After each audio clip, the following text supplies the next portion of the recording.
మహాగణాధిపతయే నమః. సదాశివసమారంభాం శంకరాచార్యమధ్యమాం అస్మదాచార్యపర్యంతాం వందే గురుపరంపరాం. శ్రీమాత్రే నమః. ప్రేక్షకులందరికీ స్వాగతం. గురుగ్రహం మార్పు అనేది మనం ఇప్పుడు తెలుసుకోబోతున్నాం. అయితే ఈ గురుగ్రహం మేషరాశిలో సంచారం అనేది జరుగుతోంది. అయితే ఇక్కడ మనకి ఈ ఫిబ్రవరి 3వ తేదీ నుండి ఏప్రిల్ 17వ తేదీ వరకు కూడా గురువు అశ్విని నక్షత్రం నుండి భరణీ నక్షత్రానికి ఆయన మార్పు చెందడం అనేది జరుగుతుంది. అంటే భరణీ నక్షత్రానికి అధిపతి వచ్చి శుక్రుడు. ఈ శుక్రుడి యొక్క నక్షత్రం మీద గురువు యొక్క సంచారం అనేది ఇక్కడ మనకి జరగబోతోంది ఫిబ్రవరి 3వ తేదీ నుండి ఏప్రిల్ మనకి 17వ తారీఖు వరకు.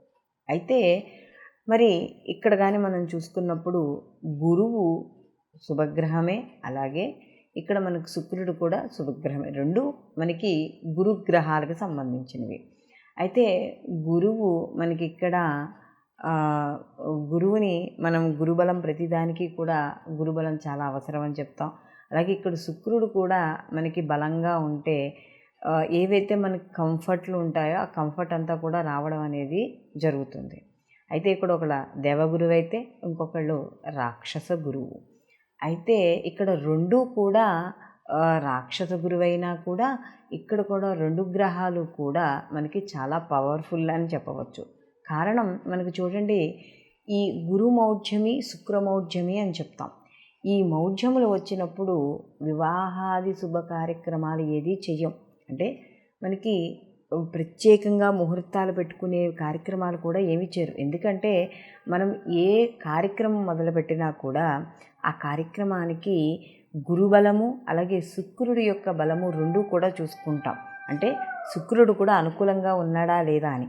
ఎందుకంటే శుక్రుడు అనుకూలంగా కానీ ఉంటే వివాహ విషయాల్లో కానీ, సంతానం కానీ, సౌఖ్యం కానీ, ఆర్థికంగా కానీ, అలాగే ప్రతిదీ కూడా అంటే వివాహం అయిన తర్వాత భార్యాభర్తల మధ్య అన్యోన్యత ఇలాంటివన్నిటికీ కూడా శుక్రుడు కారకుడుగా చెప్తాం. అలాగే వాహనాలు అంటే చూడండి, కొంతమందికి ఇప్పుడు గురువు ఉన్నాడు అనుకోండి, గురువు అనుకూలంగా ఉంటే మనకి విద్య వస్తుంది. అలాగే మనకి ఆస్తిపాస్తులు అంటే తల్లిదండ్రుల పైన పెద్దవారి నుండి వచ్చే ఆస్తిపాస్తులు కావచ్చు, ఇలాంటివన్నీ కూడా ఆధ్యాత్మికము, జ్ఞానము, ఇలాంటివన్నీ కూడా మనకు గురువు ఎలా ఇస్తాడో శుక్రుడు కూడా జీవితంలో సౌఖ్యాన్ని అనుభవించడానికంటే ఎంత కష్టతరమైన కష్టాల్లో ఉన్నా కూడా మనకి శుక్రుడు అనుగ్రహం కూడా ఉంటే అవి పెద్దగా ఇబ్బంది పెట్టవు. అంటే ఒక ఉదాహరణగా చెప్పుకోవాలంటే మనకి ఎంత మండుటెండలో వేసవకాలంలో వెళ్ళేవాడికి కూడా ఒకవేళ అయ్యో మనం ఈ కాసేపు నడుస్తున్నామే, ఈ 10 నిమిషాలు మనం కష్టపడుతున్నామే ఎండలో అనుకునేవాడికి అదే సమయానికి ఎవరో ఒక స్నేహితుడు ఒక బంధువు వచ్చి ఏసీ కారులో ఎక్కించుకుని వెళ్తాడు. అంటే అలా ఎక్కడో ఒక్కడ శరీరాన్ని కష్టపెట్టకుండా మనకి ఎవరో ఒక రూపంలో రావడం అనేది జరుగుతుంది శుక్రుడి యొక్క అనుగ్రహం ఉంటే. అయితే ఇక్కడ ఈ శుక్రుడు భరణీ నక్షత్రానికి అధిపతి కాబట్టి ఆ నక్షత్రం మీద ఈ యొక్క గురువు అనేది సంచారం అనేది జరుగుతోంది. కాబట్టి భరణీ నక్షత్రం మనకు చూసుకున్నప్పుడు 3 నక్షత్రాల యొక్క కలయికతో అంటే త్రికోణాకారంలో ఉండడం అనేది జరుగుతుంది. భరణీ నక్షత్రానికి నక్షత్ర అధిపతి మనం యముడిగా చెప్పడం అనేది జరుగుతుంది.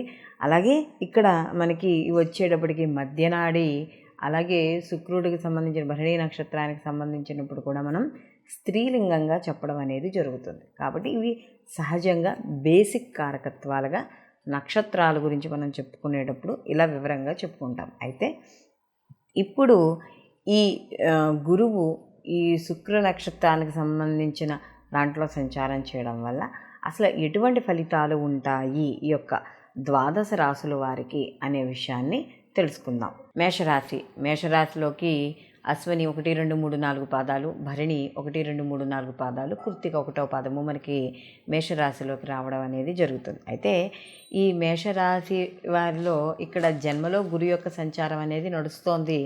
అయితే ఇక్కడ గురువు మనకి ఈ యొక్క ఫిబ్రవరి 3వ తారీఖు నుండి ఏప్రిల్ 17వ తారీఖు వరకు శుక్రుడి యొక్క నక్షత్రమైన భరణీ నక్షత్రంలో సంచారం చేయడం అనేది జరుగుతోంది.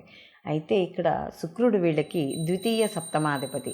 ఈ ద్వితీయ సప్తమాధిపతి అయిన శుక్రుడి యొక్క నక్షత్రం మీద ఈ యొక్క గురువు ఎప్పుడైతే సంచారం చేస్తున్నాడో వీళ్ళకి సహజంగా, అంటే ఇక్కడ ద్వితీయాధిపతి అనేటప్పటికి ఏం చెప్తాము, మనకి ధనస్థానము, వాక్స్థానము, కుటుంబ స్థానంగా చెప్పడం అనేది జరుగుతుంది.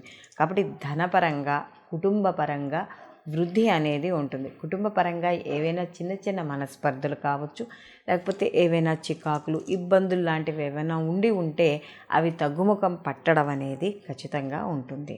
అయితే ఇక్కడ శుక్రుడు కూడా శుభగ్రహం అవ్వడం వల్ల కాస్త కొంచెం ధనపరంగా పొదుపు చేయడాలు కావచ్చు, లేకపోతే ఖర్చులు తగ్గడాలు కావచ్చు, కొన్ని వాటిల్లో ఉండడం అనేది జరుగుతుంది. అయితే ఇక్కడ ముఖ్యంగా వీళ్ళకి సప్తమాధిపతి అవ్వడం వల్ల ఎవరైనా వివాహం కాని వాళ్ళు వివాహం అవ్వడం, లేకపోతే వివాహానికి సంబంధించిన విషయాల్లో ముందుకు వెళ్ళడం, లేదా వాటికి సంబంధించిన విషయాల్లో శుభవార్తలు వినడం, అంటే కొన్నాళ్ళుగా ఏవైనా వివాహపరంగా ఇబ్బందులు పడుతూ ఉంటే అవి పెరగడం అనేది జరుగుతుంది. అలాగే స్థిరచరాస్తులు కొనుగోలు చేయాలనే ఆలోచనలు రావడం, స్థిరచరాస్తులు కొనుగోలు చేయడం అనేది కూడా జరుగుతుంది. అయితే జన్మలో కూడా ఇక్కడ గురువు ఈ మేషరాశి వాళ్ళకి కొద్దిగా అంటే మేషరాశి వాళ్ళకి సంచారం చేయడం అనేది జరుగుతోంది. కాబట్టి ఇక్కడ మధ్యలో చిన్న అంటే చంచల బుద్ధి అంటాం కదా, అదే ఉంటుంది. అయితే అలాంటి విషయాల్లో కొద్దిగా స్థిరమైన నిర్ణయాలు తీసుకోవడం వల్ల కాస్త ముందుకు వెళ్ళడం, వృత్తి ఉద్యోగ వ్యాపారాల అభివృద్ధి, అలాగే వీళ్ళకి తప్పనిసరిగా వ్యాపారపరంగా కూడా మంచి ఇంప్రూవ్మెంట్ అనేది ఉంటుంది.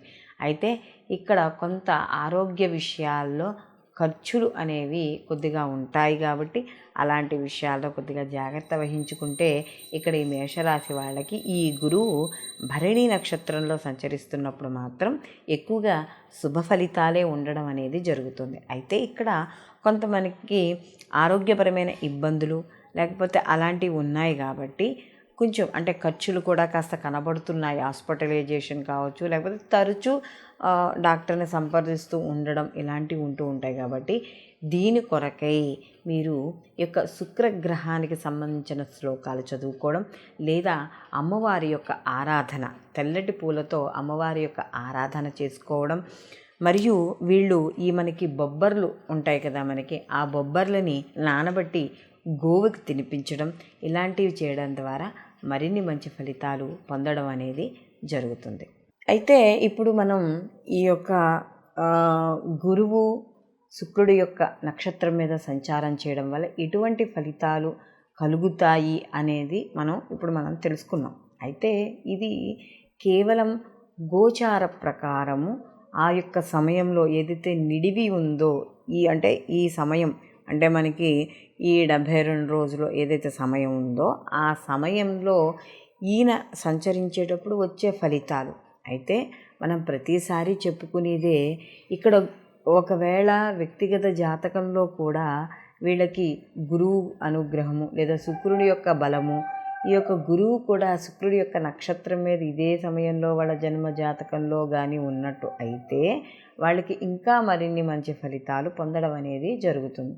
దీనితో పాటుగా వీళ్ళకి వ్యక్తిగత జాతకంలో వాళ్ళ వ్యక్తిగత జాతకాలు కూడా తప్పకుండా పరిశీలనలోకి తీసుకోవాలి. ఎందుకంటే గోచారంలో ఒక వివాహం అవుతుంది అని మనం అనుకున్నప్పుడు, లేదా ఒక శుభకార్యం జరుగుతుంది, అయితే వీళ్ళకి ఒక పాజిటివ్ రిజల్ట్ ఉంటుంది, లేకపోతే వీళ్ళకి ఏదైనా చిన్న ఇబ్బందులు వస్తున్నాయి అని మనం ఇప్పుడు ఏవైతే రాసుల వారీగా చెప్పుకుంటున్నామో వాటిల్లో కేవలం గోచార ఫలితాలతో మాత్రమే మనం చెప్పుకుంటున్నాం.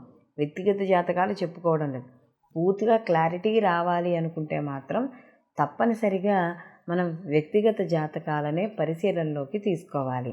అలాగే ఇక్కడ ముఖ్యంగా మనం గుర్తుపెట్టుకోవాల్సిన విషయం ఏమిటి అంటే, ఇక్కడ గురు శుక్రులు ఇద్దరూ కూడా మనకి శుభ ఫలితాలను ఇచ్చేవాళ్లే. అయితే వాటి జాతకంలో, మన జన్మ జాతకంలో కావచ్చు, గోచారంలో కావచ్చు, వాటి ఉండే స్థితిని బట్టి, వీక్షణను బట్టి, అలాగే వాటికి ఏవైతే ఆ నిడివి గ్రహాల యొక్క డిగ్రీలు ఉంటాయో దాన్ని బట్టి ఫలితాలు ఆ యొక్క రాసులు వాళ్ళు, అంటే వ్యక్తిగతంగా ఏ రాశికి ఆ రాశి వాళ్ళు పొందడం అనేది ఉంటుంది అని మాత్రం తప్పనిసరిగా గుర్తుపెట్టుకోవాలి. సర్వేజన సుఖినో భవంతు, లోకా సంస్థ సుఖినో భవంతు.